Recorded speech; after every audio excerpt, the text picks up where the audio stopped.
شروع کرتا ہوں اللہ تعالیٰ کے نام سے جو بڑا مہربان نہایت رحم والا ہے۔ حدیث شریف، نبی کریم صلی اللہ علیہ وسلم نے فرمایا، اپنے باپ داداؤں کی قسم نہ کھایا کرو۔ اگر کسی کی قسم کھانی ہی ہو تو اللہ کے نام کی قسم کھائے ورنہ خاموش رہے۔ صحیح بخاری 7401۔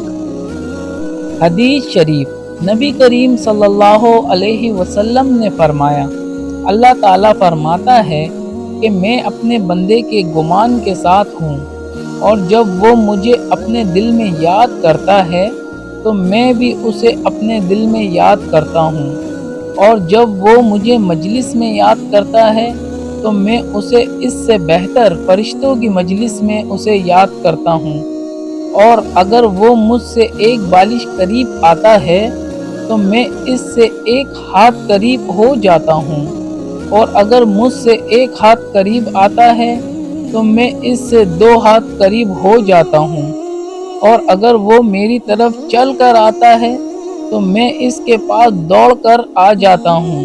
صحیح بخاری حدیث نمبر 7405۔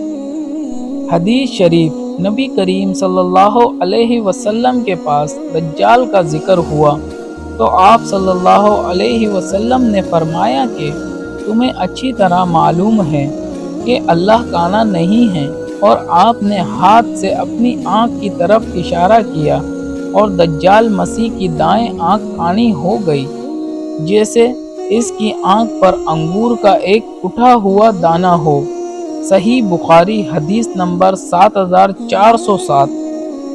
حدیث شریف، نبی کریم صلی اللہ علیہ وسلم نے فرمایا کہ اللہ نے جتنے بھی نبی بھیجے ان سب نے جھوٹے کانے دجال سے اپنی قوم کو ڈرایا۔ وہ دجال کانا ہوگا اور تمہارا رب آنکھوں والا ہے، کانا نہیں ہے۔ اس دجال کی دونوں آنکھوں کے درمیان لکھا ہوا ہوگا لفظ کافر۔ صحیح بخاری حدیث نمبر 7408۔ حدیث شریف، میں نے جابر رضی اللہ عنہ کو ایک کپڑوں میں نماز پڑھتے دیکھا، اور انہوں نے بتلایا کہ میں نے نبی کریم صلی اللہ علیہ وسلم کو بھی ایک ہی کپڑے میں نماز پڑھتے دیکھا تھا۔